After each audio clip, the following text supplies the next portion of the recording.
Hey everyone, and welcome back to the channel. So today what I'd like to talk about is fibromyalgia.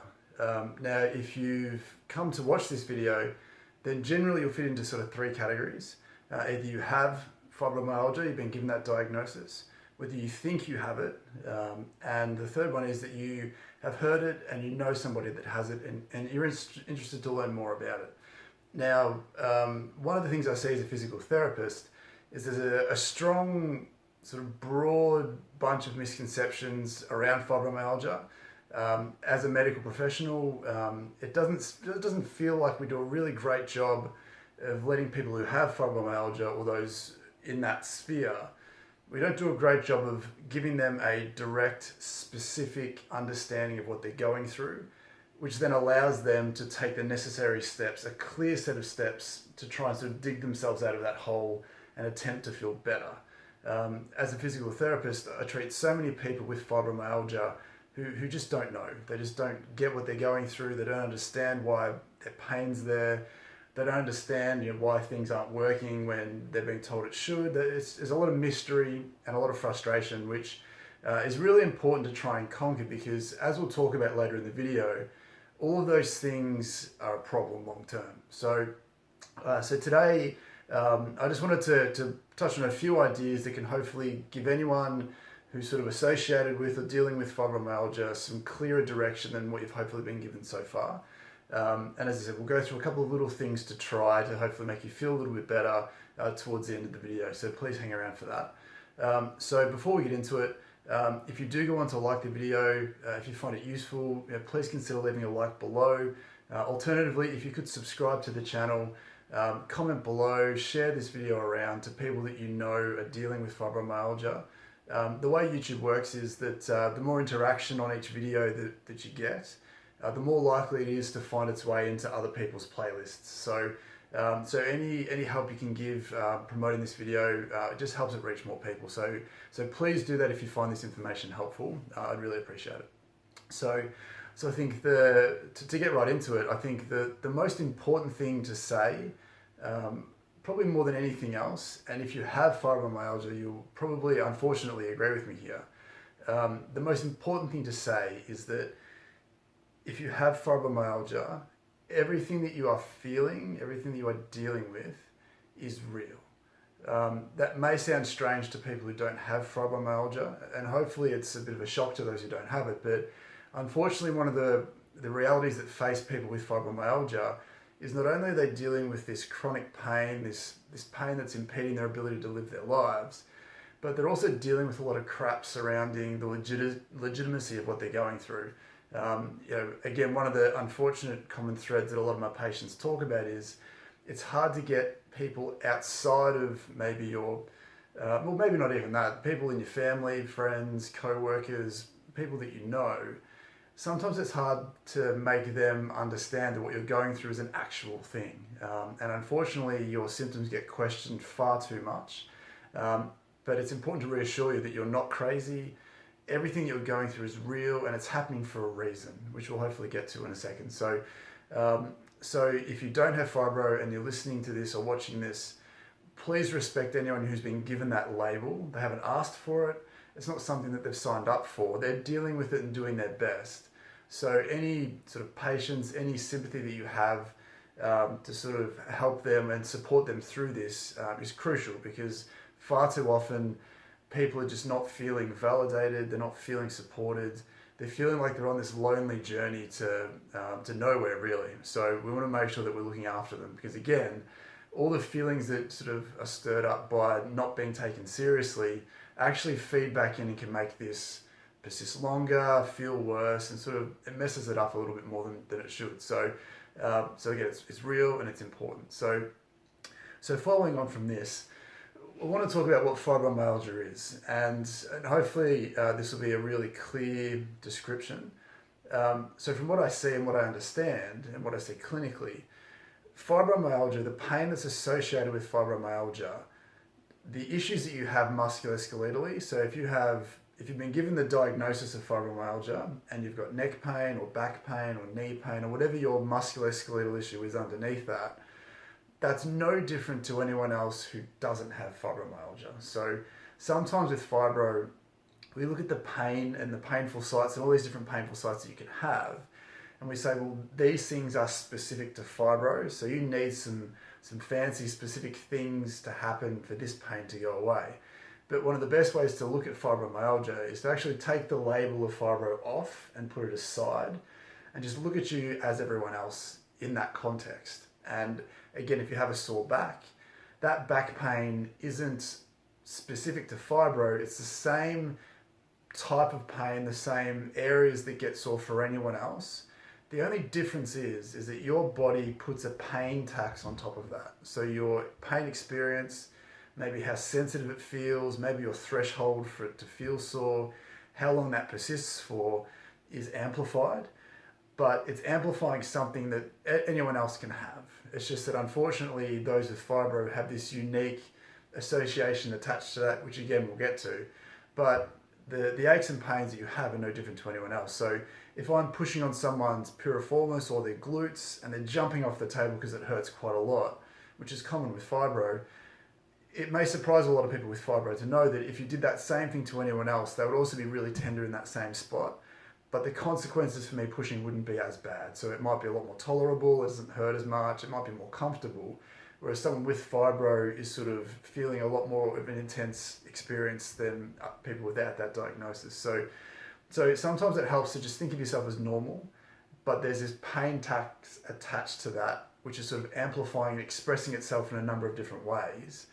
So not only should you be working really hard to take care of the musculoskeletal things, in terms of getting stronger, getting more flexible, getting fitter, eating more healthy, sleeping better if possible, try and do any of those things better if you can. Those things are musculoskeletal things that anyone should do, whether you have fibro or not. And obviously seeing a specialist or a physical therapist or a collection of health professionals to figure out what your course of action is in that space is important, because again, you want direction. So if you have a sore back, it's not that you have an injured back and that, as I said, that you've got this special fibromyalgia that's making it a different, unique butterfly or a unique flower of a problem. It's that the consequences are greater. So you still need to make sure your posture is good. You've got to make sure you're mobilizing your hips, your thoracic spine, you're working on your core strength. Those things are the same for anyone. So it's important to put that stake in the ground and say that you still need to work on those musculoskeletal issues. But the next thing, which we're going to get to, is probably the most important and the most misunderstood part of fibromyalgia. And if we don't address this, if we don't understand it first and foremost, and then we don't take steps to rectify this, then all the musculoskeletal things, the aches, the pains, the sorenesses, the tightnesses, those things are left to persist because they're being asked to stay there. And it's hard to crack into those and modify those if we're not addressing this next portion. And I sincerely hope you've heard of this next part, but my experience tells me that this is probably going to be new-ish information, which is unfortunate because it's simple, and it helps reference and helps frame basically everything that you're going through with fibro. So hopefully you can pay attention to the next couple of minutes because it's really important. So apart from the musculoskeletal things, the hallmark of fibromyalgia, and this essentially is why your symptoms and whether this is a real condition can come into question so easily, is that the hallmark of fibromyalgia is a heightened nervous system. So what you may or may not know is that pain isn't tissue specific where you have to damage something to experience pain, although that does happen, but the broader concept of pain is different. Pain in its most basic form is your brain and nervous system's perception of threat. So if you stub your toe, you get a reasonable amount of pain because that's a reasonable threat that your toes experience. So your body uses that to protect you and to sort of keep you moving forwards, albeit with a sore toe. But in the context of fibromyalgia, what we see is if we look at the baseline of a normal human and their nervous system, we should resemble a sleeping dog, essentially, where the dog's just out cold, it's relaxed, it's breathing through its nose, it doesn't have a care in the world. But unfortunately, the modern human being, and even more so those who have fibromyalgia and a lot of other chronic conditions, that nervous system, that sleeping dog, doesn't exist in the same way. So that sleeping dog is actually transformed into a barking dog, a dog that's prowling the front fence, always on edge, barking at anything that even comes close to the fence line. So there's that contrast between a nervous system that's calm, unthreatened, safe, and this nervous system that's constantly under threat. And the reason why I referenced before this idea of respecting the diagnosis and not making someone feel like they're going crazy if they've got fibromyalgia is because those feelings of frustration, anxiety, stress, all those things are threatening experiences, and they can feed back into this already heightened nervous system and amplify someone's symptoms. It's the reason why not knowing your diagnosis, not having a clear path forward, they're also low-grade threats where it's just a threat of the unknown. And that same threat can be piled on top of an already heightened, stressed, threatened nervous system and create these amplified symptoms that in a lot of cases you don't deserve to have. You haven't asked for them. So this idea of the nervous system being heightened is really important because it's when we talk about a lot of the internal battle that people have, that pain experience, pain isn't an overt symptom that other people can see. Obviously, it's just a feeling that we have inside. So it's not like a bruised toe from stubbing it, or a swollen ankle from rolling it, or a broken finger or a broken arm that have a tangible, obvious symptom that people can see and sometimes touch.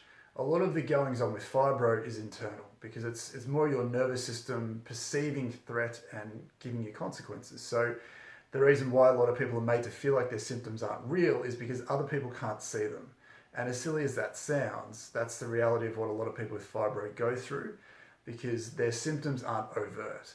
And when you see someone who makes a pain face where they do simple things and they're always wincing, or they're groaning, or they've got these odd pain behaviors, that's sort of a subconscious way for people to make their internal symptoms external, to try and get that sympathy, not in a bad way, but it's a way to try and sort of make their struggles more covert so that others can sort of better understand it. So what we need to know about this is that heightened nervous system is the key to all of this. It's potentially the root element to a lot of depression, anxiety, poor mental health, again, persistent pain, a lot of chronic illness, a lot of chronic pain, which fibromyalgia fits squarely into. That heightened nervous system basically dictates your chances, at least in my experience, your chances of conquering fibromyalgia and making significant progress to a point where you can live your life and experience things the way that you want to without being, I guess, hampered or driven by pain, without pain driving the ship, basically, or steering the ship. So the how I normally talk about this with my patients is, think about that barking dog analogy where your nervous system is constantly heightened, and that can be for a number of reasons. And what we often see with fibromyalgia is that fibromyalgia is a symptom that comes on at a certain point, but that nervous system has been heightened for any length of time beforehand, sometimes decades, way back to childhoods, particularly if you're a lady in your 40s or 50s who are prone to getting fibromyalgia. Unfortunately, what we see when we start talking to people is there's some significant moments of stress in their lives, whether that's a death, or whether it's unfortunately something as nasty as physical abuse, sexual abuse, cultural abuse, any of those real foundation shifting issues and nasty things that happen in someone's past. That's an acutely threatening experience, obviously, but because it leaves such an indelible mark on people and an imprint on people, that nervous system becomes chronically heightened over time, and without having tools to bring that down again, we sort of suffer this heightened baseline of stress. And it doesn't mean that you have to feel stressed all the time, but what it does mean is that your nervous system is doing that on your behalf. So for example, if you lost someone in a really horrible circumstance, what you might find is that obviously those feelings may fade over time, But a lot of people have like a trigger or an association where, say, if somebody passed away in a plane crash, for example, anytime they fly, or they might see a plane overhead, or even if they just hear an ambulance go past, it leaves a heightened response to their nervous system, something that the nervous system hasn't broken yet. It's just a consistent association that they have. So their nervous system is not necessarily free of that. Even though you may not be thinking about those nasty incidences every day, your body's made these associations, or it's still living that experience to some degree. So that heightening of your nervous system can often happen in the background. It can mean that you're quick to anger, you have a short temper. It can mean that you're, as I said, depressed or frustrated. There's all these signs and symptoms where your tolerance is low, but it slaps that tax on top of the more basic physical symptoms that this feeds off. So not only do we need to get you to focus on the more boring physical things, but you've got to put a lot of energy and appreciation into your nervous system and doing things to try and de-heighten and desensitize that nervous system so you can actually get to your musculoskeletal complaints. And as I've talked about before in one of these videos, a lot of chronic pain, including fibromyalgia, is essentially it's a bunch of general musculoskeletal issues wrapped in a foot of concrete of more of the nervous system. We can call them emotional issues and things like that, but physiologically, that nervous system, there's that foot of concrete protecting those symptoms, not letting them go away, because it still has this baseline of threat. So I probably don't have time to go into the exercises to bring that nervous system down, but if you can look into box breathing, and I've talked about it before in a couple of videos previously, so please hunt those out. The Wim Hof method, those two deep breathing exercises are amazing at quickly bringing your nervous system from a heightened state down a few gears to a more relaxed state. I highly recommend people looking into those because they can be life-changing for people with fibro. So please look into that. That's really important. A number of other things. So when we talk about stresses, and again, if you've had those previous stresses that are horrible and have left a mark on you, that doesn't necessarily negate the current ones. So in today's climate, there's a lot of financial stress. There can be relationship stress, there can be time stress, work stress, again, cultural stress, religious stress, whatever it may be. There can still be these undertones of chronic stress throughout the day. And unfortunately for a lot of people, you may not be able to click your fingers and change those stresses. If you have a stiff ankle, you can go after that stiffness, and your knee pain can get better, for example. But in regards to stress, you can't click your fingers and change, how stressed. You can't change the coronavirus situation. You can't change maybe your work situation or your financial situation in an instant. But those breathing exercises can influence how your body reacts to those. And that's the key. You've got to find ways that you feel comfortable, tangibly take you from feeling, yay stressed to a new baseline of stress, and hammer those as much as you can. And that may also involve, really basic things like, hot showers, hot baths, relaxing massages, getting out into nature, watching the sunset, whatever it is that calms you down and gives you that sense of serenity, for want of a better phrase, that tangible decrease. Those things are important. So if I can sort of make a big point of that pairing the nervous system side of stuff with the musculoskeletal side of stuff, hopefully the nervous system side of things does make sense to anyone with fibro, and hopefully just broaching that topic that potentially something sort of going on behind the scenes, and pulling the strings without you realizing it is a good conversation to have. If you know someone who has fibro, please have that conversation with them in a nice way. Sometimes, and a lot of times, people don't realize that they're dealing with baggage, and everyone has it. And unfortunately, people with fibro potentially have a lot there that they can work through. So, and I found clinically with my patients, once we start talking about those things, making those things real things and placing an importance on those things, like any issue, once you observe it and once you make note of it, you can start to take steps to change it. And that's what we want to do with fibro. I want to give you some clear steps to say, let's work on your musculoskeletal issues, let's work on your nervous system down-regulation, and make sure that you can chronically down-regulate that, particularly if it's been up-regulated for decades potentially, or years, so for a lot of people. So again, hopefully that information helps sort of frame or better frame what fibromyalgia is, takes a lot of the mystery out of it, and hopefully helps educate you guys and say, well, look, there's some genuine things that you can sink your teeth into, but understanding what they are is often the challenge for people with fibromyalgia. So hopefully this helps make it a little bit more easy to understand. As I said, if you do have any questions, please comment below. Let me know. Look, if you're someone who's had that label of it being all in your head, let me know down below, because you won't be the only person who's had that.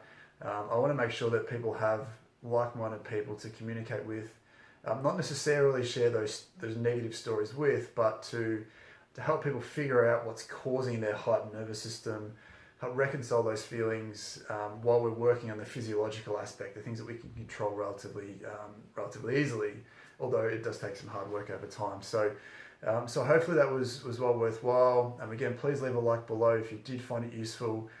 Please consider subscribing just to help us out. And if you could share this video to people that you know it may help, please do. It'd be greatly appreciated. So these videos are coming out relatively regularly, so please keep an eye out for them.